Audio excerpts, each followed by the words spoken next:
नए नोट के नटवरलाल हैं कौन? जी, मैं हूं पुण्य प्रसून वाजपेयी और आप देख रहे हैं विशेष। 2000 के गुलाबी नोट ने कहर मचा रखा है। नोटबंदी के बाद से काले धन के एक से बढ़कर एक मामले अब सामने आ रहे हैं। कहीं बिस्तर के नीचे तो कहीं सोफे के भीतर, कहीं बाथरूम में तिजोरी, वह भी गुप्त। सब जगह नोट। लेकिन पुणे में बैंक के लॉकरों से 2-2 हजार के नए नोट की इतनी बड़ी रकम निकली कि 3-3 मशीनों को गिनने में पूरा दिन लग गया। लेकिन सवाल यही, काले धन के पुराने खिलाड़ियों की तरह नए नोटों के नटवरलाल भी इस दौर में पूरी तरह सक्रिय हो चले हैं।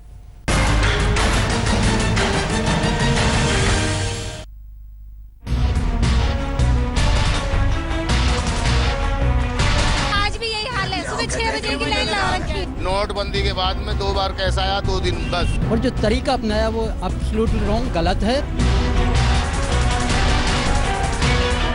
ये हालात उन आम लोगों की है जिनकी दुहाई देकर 8 नवंबर 2016 की रात 8 बजे प्रधानमंत्री नरेंद्र मोदी ने नोटबंदी का ऐतिहासिक फैसला लिया था। 8 नवंबर 2016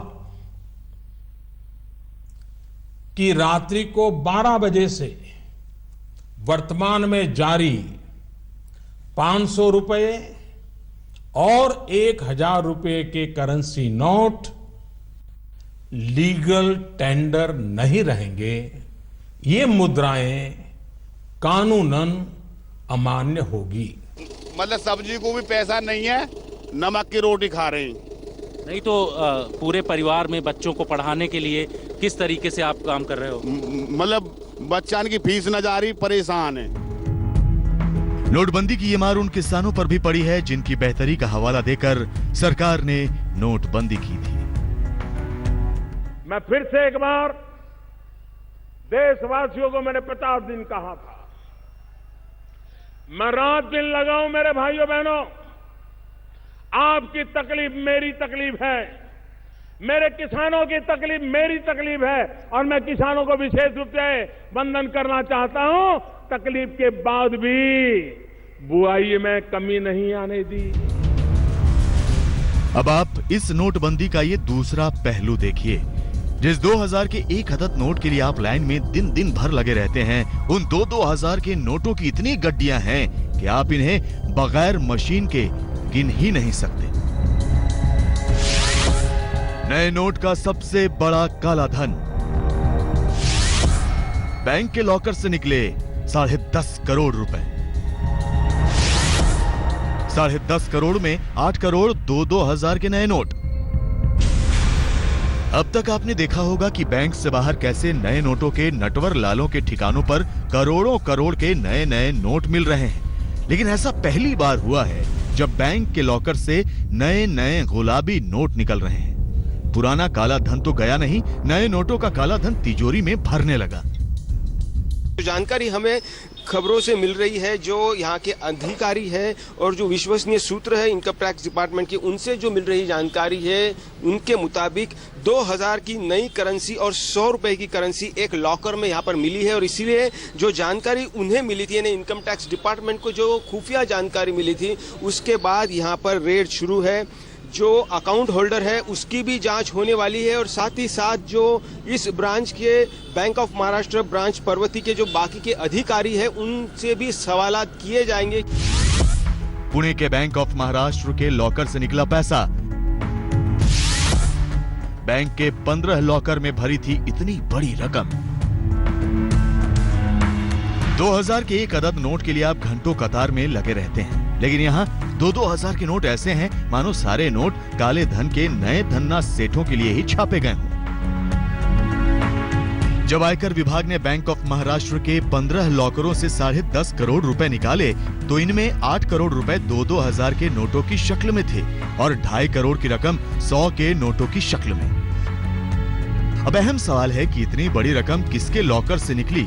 तो इस सवाल का जवाब है ये कंपनी,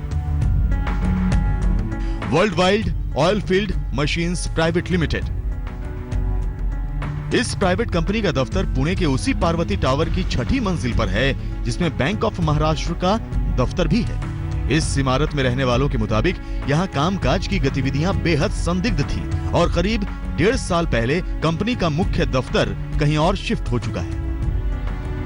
बैंक ऑफ महाराष्ट्र में जो लॉकर की छानबीन शुरू है, पूछताछ शुरू है, वो इस दफ्तर से रिलेटेड है। World wide oil field machine private limited का ऑफिसर, यहाँ पर भी जो आईटी डिपार्टमेंट के लोग हैं वो यहाँ पर पूछताछ कर रहे हैं, ऐसी जानकारी है।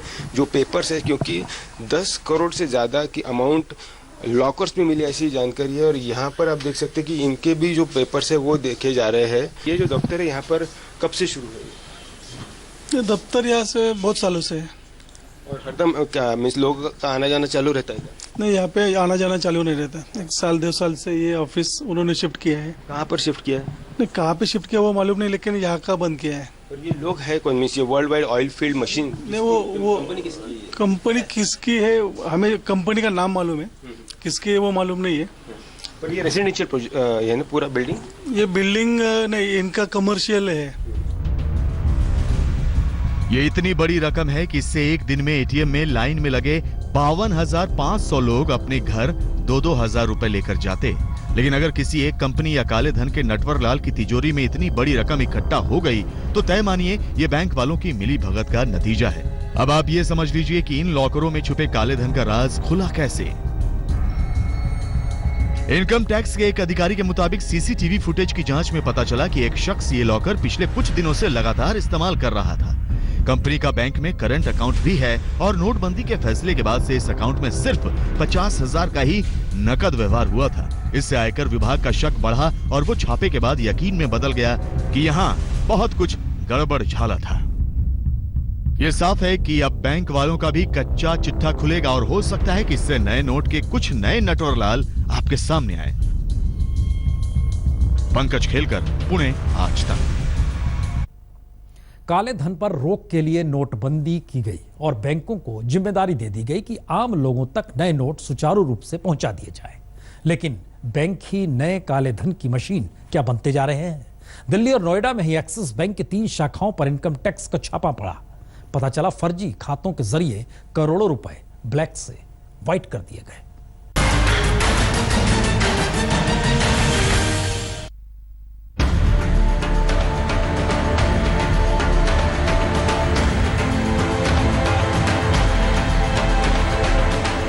इन बैंकों पर आम लोगों को राहत पहुंचाने की जिम्मेदारी थी।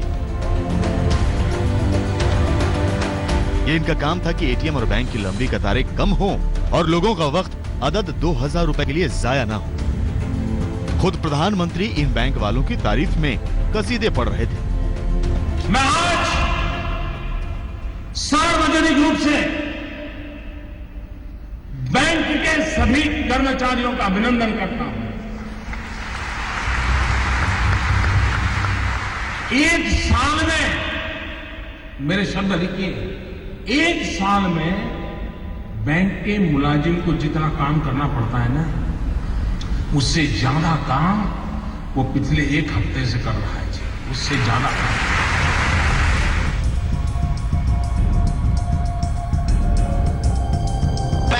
मैनेजर बहुत ही खराब है यहाँ का। हम लोगों ने देखिए एप्लीकेशन भी लिखा है मैनेजर के खिलाफ, AK सिन्हा कुंडी नंबर 5 का, ये देखिए। प्रधानमंत्री ने ये तो सही कहा कि बैंक वाले दिन रात लगे हुए हैं, लेकिन लोगों को राहत पहुंचाने में नहीं बल्कि अमीरों के काले धन को सफेद करने में।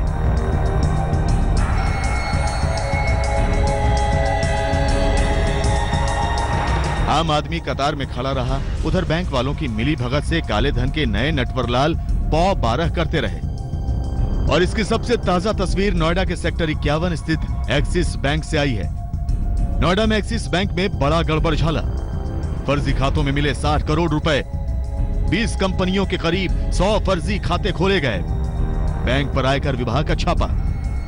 एक्सिस बैंक के अधिकारियों का नाम तो पहले भी नए नोटों के गोरख धंधे में आया था, लेकिन नोएडा की एक शाखा में तो 60 करोड़ का खेल हो गया। इस वक्त मैं नोएडा के सेक्टर 51 के एक्सिस बैंक के बाहर हूं और आप यहां पर नजारा देख सकते हैं। मीडिया को हुजूम यहां पर है।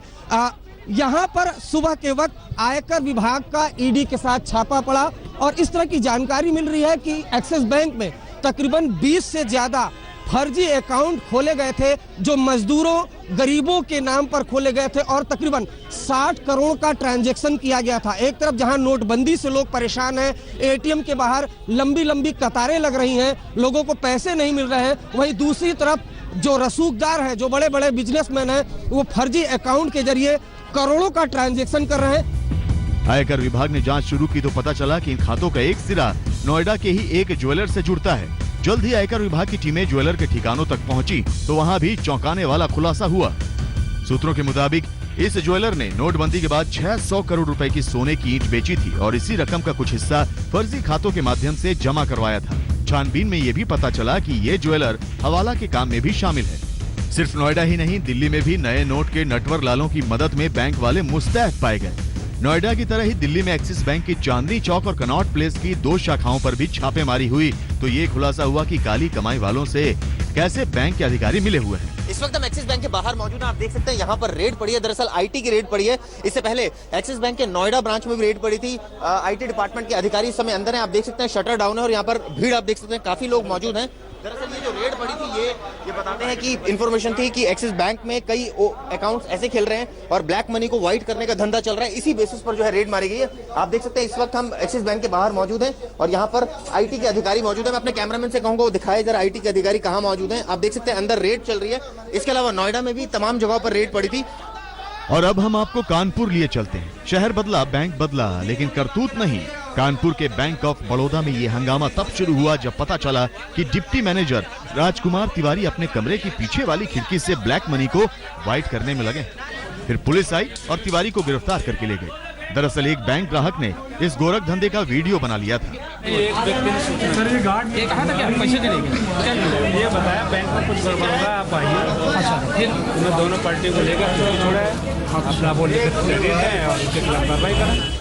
जब बैंकों के अधिकारी और बाबू ही काले को सफेद करने में लगे हों तो कैश की किल्लत कम कैसे होगी। कानपुर से रंजय सिंह और दिल्ली में चिराग गोठी के साथ अरविंद ओझा, नोएडा, आज तक। और हद तो यह हो गई कि तमाम निजी और सरकारी बैंकों को छोड़िए, रिजर्व बैंक ऑफ इंडिया के अधिकारी तक नए नोटों के नटवरलालों की मदद कर रहे हैं। कैसे? दिखाते हैं कि किस तरीके से चेक एंड बैलेंस के बावजूद नए नोटों के काले धन तैयार होने लगे हैं।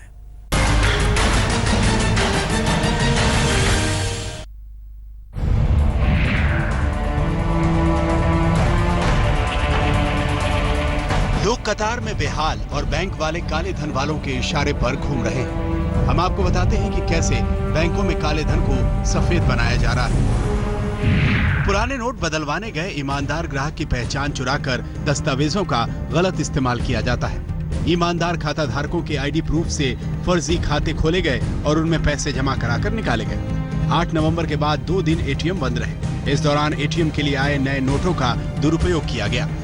गरीबों के जनधन खातों का गलत इस्तेमाल हुआ। पुराने नोट से डिमांड ड्राफ्ट बनाकर कुछ समय बाद कैंसिल कर नए नोट निकाल लिए गए। कमीशनखोर बाबू अपना तय कमीशन लेकर पुराने नोटों को नए नोट में बदल रहे हैं। सहकारी बैंकों में छोटी छोटी राशि जमा कराकर उन्हें नए नोट में निकाल लिया गया। पानी सिर के ऊपर इतना बह चुका है कि अब ऑल इंडिया बैंक एसोसिएशन ने एक टास्क फोर्स बनाई है जो बैंकों के फर्जीवाड़े पर नजर रख रही है। आज तक ब्यूरो। तो विशेष में इतना ही। छोटा सा ब्रेक के बाद कुछ और खबरें।